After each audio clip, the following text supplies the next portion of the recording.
3 तारीख की मुरली हम सुनेंगे। आज दिनांक 3 दिसंबर, बाबा की साकार मुरली। बाबा ने सुनाया, मीठे बच्चे, याद की यात्रा में अलबेले मत बनो, याद से ही आत्मा पावन बनेगी। बाप आए हैं सभी आत्माओं की सेवा कर उन्हें शुद्ध बनाने। कौन सी मुख्य बात? ये अलबेला नहीं होना है बाबा की याद में, क्योंकि याद से ही आत्मा पावन बनेगी। बाप आए हैं सभी आत्माओं की सेवा कर उन्हें शुद्ध बनाने। यानी बाबा ने क्या सेवा की? अपना परिचय दिया, क्या प्राप्ति है सब कुछ बाबा ने बता दिया। हाथ पकड़ के नदी के किनारे तक पहुंचा दिया। अब जल पीना ये तो हमारा काम है। तो इसी तरह पूरा ज्ञान बाबा ने दे दिया, आदि मध्य अंत का। आत्मा को पावन बनाने का तरीका बता दिया, तो अब उस मार्ग पर चलना है। तो याद करने से आत्मा पावन बनेगी। आज की मुरली से प्रश्न है, कौन सी स्मृति बनी रहे तो खान पान शुद्ध हो जाएगा? कौन सी स्मृति रहे तो खान पान शुद्ध हो जाएगा? उत्तर है, यदि स्मृत रहे कि हम बाबा के पास आए हैं सचखंड में जाने के लिए, वह मनुष्य देवता बनने के लिए, तो खान पान शुद्ध हो जाएगा। क्या स्मृति रहे कि हमारा लक्ष्य क्या है, क्या बनना है? क्योंकि देवताएं कभी अशुद्ध चीज नहीं खाते। जब हम सत्य बाप के पास आए हैं सचखंड पावन दुनिया का मालिक बनने, तो पतित बन नहीं सकते, है ना। बाबा के पास किस लिए आए हैं? पावन दुनिया में चलने के लिए। तो बाबा ने बोला पतित बन नहीं सकते। ओम शांति। रूहानी बाप रूहानी बच्चों से पूछते हैं, बच्चे तुम यहाँ जब बैठते हो तो किसको याद करते हो? है ना, अपने आप से पूछना है कि जब बाबा की मुरली सुनते हैं, बाबा के सेंटर जाते हैं, किसको याद करते हैं? अपने बेहद के बाप को। वह कहाँ है? उनको पुकारा जाता है ना, हे पतित पावन। आजकल सन्यासी भी कहते रहते हैं, पतित पावन सीताराम, अर्थात पतितों को पावन बनाने वाले राम आओ। ये तो बच्चे समझते हैं पावन दुनिया सतयुग को और पतित दुनिया कलयुग को कहा जाता है। अभी तुम कहाँ बैठे हो? कलयुग के अंत में, इसलिए पुकारते हैं बाबा आकर हमको पावन बनाओ। हम कौन हैं? आत्मा। आत्मा को ही पवित्र बनना है। आत्मा पवित्र बनती है तो शरीर भी पवित्र मिलता है। आत्मा के पतित बनने से शरीर भी पतित ही मिलता है। ये शरीर तो मिट्टी का पुतला है, आत्मा तो अविनाशी है। आत्मा इन आर्गन्स द्वारा कहती है, पुकारती है कि हम बहुत पतित बन गए हैं, हमको आकर पावन बनाओ। बाप पावन बनाते हैं।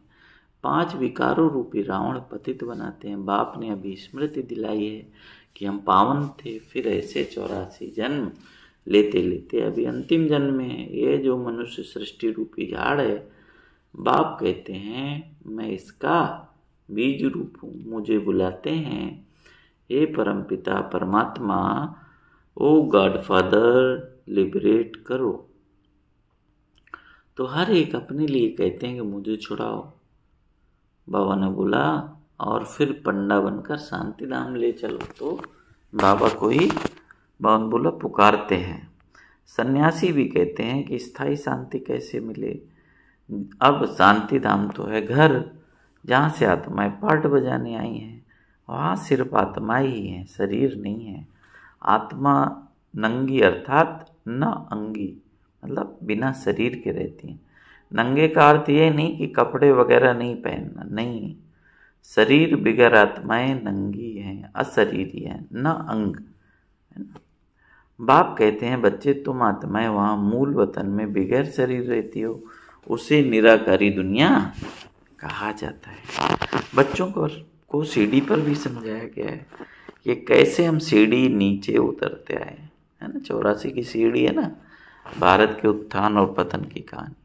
तो भगवान बोला पूरे 84 जन्म लगे हैं मैक्सिमम, फिर कोई एक जन्म भी लेते हैं, आत्माएं ऊपर से आती रहती हैं। अभी बाप कहते हैं मैं आया हूँ पावन बनाने, शिव बाबा ब्रह्मा द्वारा तुम्हें पढ़ाते हैं। शिव बाबा है आत्माओं का बाप और ब्रह्मा को आदिदेव कहते हैं। इस दादा में बाप कैसे आते हैं ये तुम बच्चे जानते हो। मुझे बुलाते भी हैं कि हे पतित पावनाओं, आत्माओं ने इस शरीर द्वारा बुलाया है। आत्माएं पुकारती हैं कैसे, शरीर द्वारा ही भगवान को बुलाया है। मुख्य आत्मा है ना, यह है ही दुखधाम। यहाँ कलयुग में देखो कैसे बैठे बैठे अचानक मृत्यु हो जाती है, वहाँ ऐसे बीमार नहीं होते। नाम ही है स्वर्ग। कहाँ पे, सतयुग में। दैहिक दैविक भौतिक तापा, राम राज्य नहीं काबू व्यापा। कोई भी बीमारी आदि होती नहीं। कितना अच्छा नाम है, कहने से दिल खुश हो जाता है।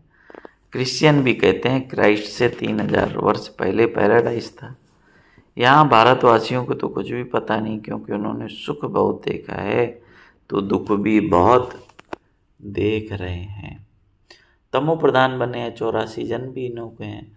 आधा कल्प बाद फिर और धर्म वाले आते हैं। अभी तुम समझते हो, आधा कल्प देवी देवताएं थे और कोई धर्म था नहीं, इसलिए कोई किटपिट होती नहीं। एक धर्म, एक राज्य, एक भाषा। भगवान बोले फिर त्रेता में जब राम हुआ तो भी इस्लामी बौद्धी नहीं थे।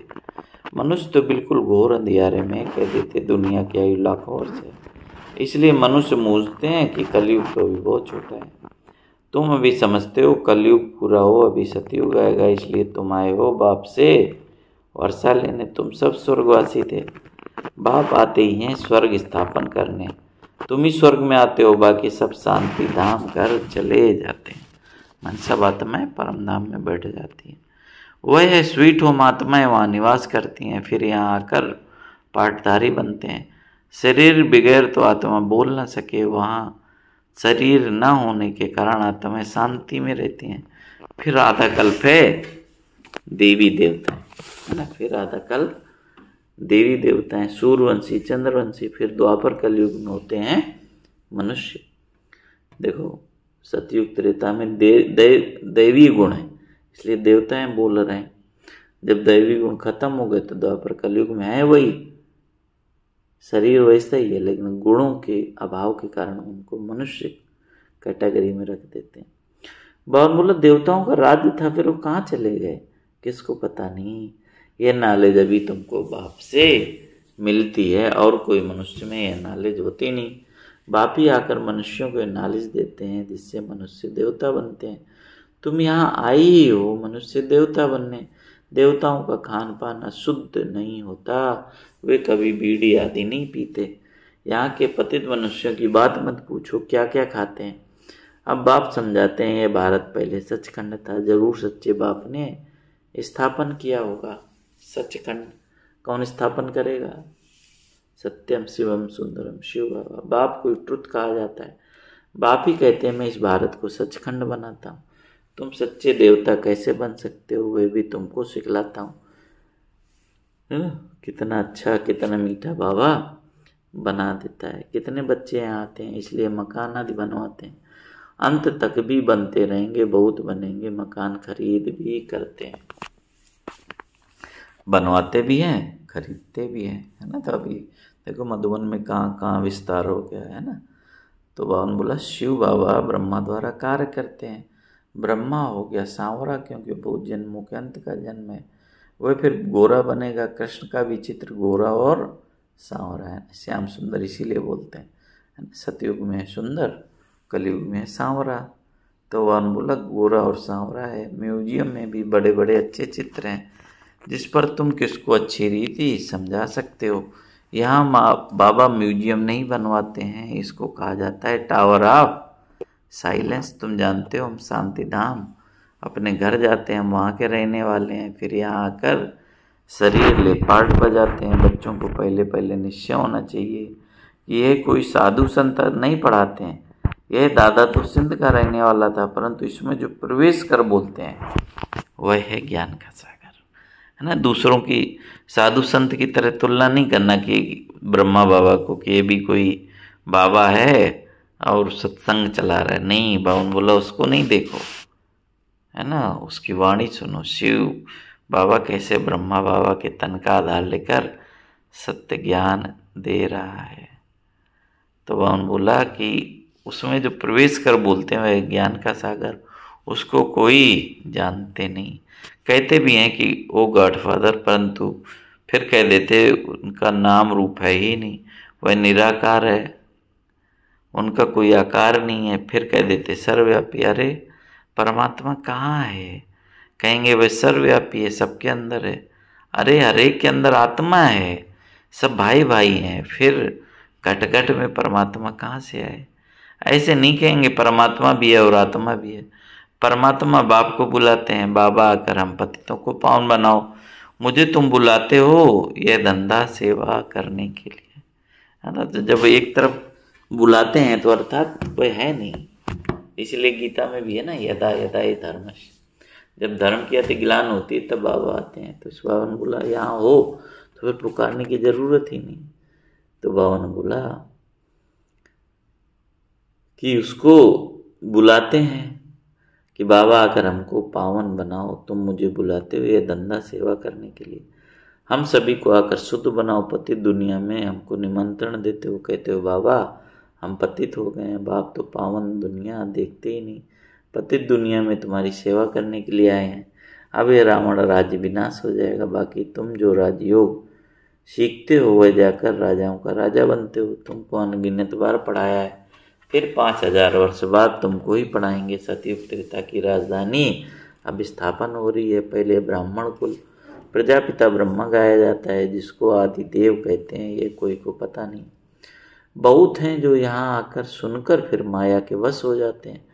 पुण्य आत्मा बनते बनते पाप आत्मा बन पड़ते हैं। माया बड़ी जबरदस्त है, सबको पाप आत्मा बना देती है। यहाँ कोई भी पवित्र आत्मा पुण्य आत्मा है नहीं। पवित्र आत्माएं देवी देवता थे, इन सभी वही सभी पतित बन जाते हैं, तब बाप को बुलाते हैं।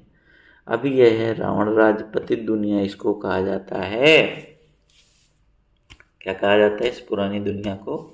कांटों का जंगल। सतयुग को कहा जाता है गार्डन ऑफ फ्लावर्स, है ना, फूलों का बगीचा। मुगल गार्डन में देखो कितने अच्छे फर्स्ट क्लास फूल होते हैं। तो बावन बोला अक के भी फूल मिलेंगे, परंतु इसका अर्थ कोई समझते नहीं कि शिव के ऊपर अक क्यों चढ़ाते हैं। यह भी बाप बैठ समझाते हैं, है ना। अक के फूल में कोई भी गुण नहीं। तो ऐसे आत्माएं भी जब बाप के ऊपर समर्पित होती हैं तो कितना दिव्य बन जाती हैं। तो ऐसे बावन का मैं जब पढ़ाता हूँ तो उनमें कोई फर्स्ट क्लास मोती है, कोई रतन ज्योति, कोई अक भी है, नंबरवार है। तो इसको कहा जाता है दुखधाम मृत्यु लोक, सतयुग है, अमर लोक। ये बातें कोई शास्त्रों में नहीं है। शास्त्र तो इस दादा ने पढ़े हैं, बाप तो शास्त्र नहीं पढ़ेंगे, न बाबा शास्त्र पढ़ाएंगे। बाप तो खुद सतगति दाता है करके गीता को रिफर करते हैं। सर्वशास्त्रमयी शिरोमणि गीता भगवान ने गाई है, परंतु भगवान किसको कहा जाता है यह भारतवासियों को पता ही नहीं है। बाप कहते हैं मैं निष्काम सेवा करता हूँ, तुमको विश्व का मालिक बनाता हूँ, मैं नहीं बनता हूँ। स्वर्ग में तुम मुझे याद नहीं करते हो, दुख में सिमरन सब करें, सुख में करे ना कोई। इनको दुख और सुख का खेल कहा जाता है। स्वर्ग में और कोई दूसरा धर्म होता नहीं, वह सभी आते हैं बाद में। तुम जानते हो अभी इस पुरानी दुनिया का विनाश हो जाएगा, नेचुरल कैलेमिटीज, तूफान आएंगे जोर से, सब खत्म हो जाएंगे। तो बाप अभी आकर बेसमझ से समझदार बनाते हैं। बाप ने कितना धनमाल दिया था वह सब कहाँ गया? अभी कितने इंसॉल्वेंट बन गए हैं। भारत जो सोने की चिड़िया थी अब क्या बन गया है ना। जहाँ डाल डाल पर सोने की चिड़िया करती थी बसेरा, वह भारत देश था मेरा। अभी क्या हो गया? दुनिया बनाने वाले क्या तेरी दुनिया बनाई, है ना। देख तेरे संसार की हालत क्या हो गई भगवान, है ना। तो वहां बोला भारत क्या था, क्या बन पड़ा है। अब फिर पतित पावन बाप आए हैं, राजयोग सिखला रहे हैं। वह है हठयोग और यह है राजयोग। यह राजयोग दोनों के लिए है। वह हठयोग सिर्फ पुरुष ही सीखते हैं। यहाँ ये ज्ञान सभी आत्माओं के लिए, पुरुषों के लिए, महिलाओं के लिए। तो बाबा ने बोला कि यह राजयोग दोनों के लिए, वह सिर्फ पुरुष सीखते हैं। अब आप कहते हैं पुरुषार्थ करो, विश्व का मालिक बनकर दिखाओ। अब इस पुरानी दुनिया का विनाश होना है, बाकी थोड़ा समय है। ये लड़ाई अंतिम लड़ाई है। लड़ाई शुरू होगी तो फिर रुक नहीं सकती। ये लड़ाई शुरू ही तब होगी जब तुम कर्मातीत अवस्था को पाएंगे और स्वर्ग में जाने के लायक बन जाएंगे। बाप फिर कहते हैं कि याद की यात्रा में अलबेले नहीं बनो, इसमें ही माया विघ्न डालती है। अच्छा, मीठे मीठे शिकल दे बच्चों प्रति माता पिता बाप दादा का याद प्यार और गुड मॉर्निंग। रूहानी बाप की रूहानी बच्चों को नमस्ते। हम रूहानी बच्चों की रूहानी बाप दादा को याद प्यार गुड मॉर्निंग। नमस्ते बाबा, नमस्ते, शुक्रिया बाबा, शुक्रिया। धारणा के लिए मुख्य सार, बाप द्वारा अच्छी रीत पढ़कर फर्स्ट क्लास फूल बनना है। कांटों के इस जंगल को फूलों का बगीचा बनाने में बाप को पूरी मदद करनी है।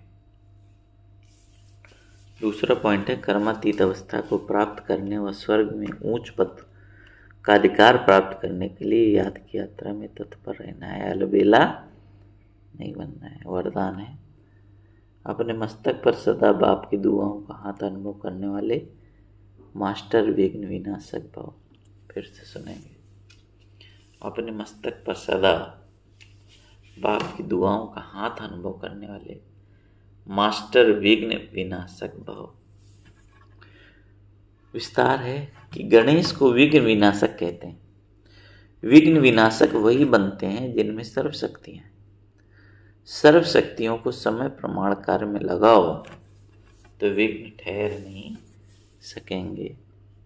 कितने भी रूप में माया है, लेकिन आप नॉलेजफुल बनो।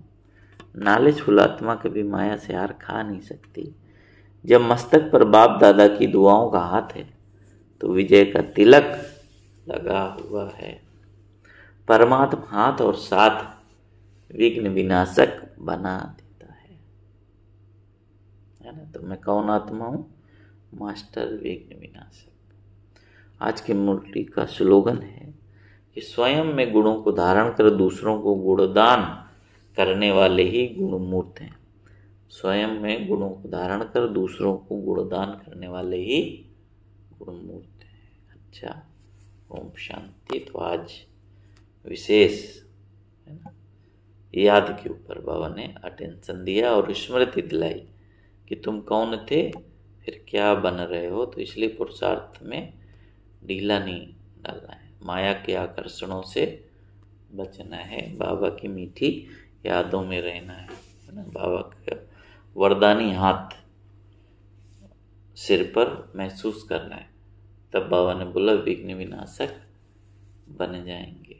तो आज गुणमूर्त भी बनना है, विघ्न विनाशक भी बनना है और माया से बचने के लिए है ना अपनी स्मृति में लाना है कि हम कौन थे, क्या थे, क्या बन गए, अभी कौन सा समय चल रहा है, कौन सी दुनिया आने वाली है। तो हम ही धनवान थे, भारत ही भरपूर था, फिर से भरपूर बन रहा है ना। तो इसलिए माया के आकर्षणों से बचने के लिए कल भी था जैसे लवलीन रहना है, बाप के प्यार में भी लवलीन रहना है। तो आज ये पुरुषार्थ करना है ना। अपने दिनचर्या में याद के चार्ट को विशेष रिवाइज करना है कि आज हमने बाबा को कितना याद किया। और बाबा ने बोला जैसा लक्ष्य वैसे लक्ष्य। जब हमें स्मृति में आएगा कि हम पावन दुनिया में चलने वाले हैं, देवी देवता की दुनिया में चलने वाले हैं, तो हमारा खान पान, हमारा चाल चलन व्यवहार सारा ऑटोमेटिकली शुद्ध हो जाएगा, श्रेष्ठ हो जाएगा, है ना। तो ये स्मृति रहे। तो बाबा ने बोला कि तुम्हारे अंदर वो दिव्यता, वो कला आती जाएगी। तो श्रेष्ठ पद, ऊंच पद पाने का आधार बाबा की याद और पढ़ाई, तो आज इस पर पूरा अटेंशन देंगे। ओम शांति।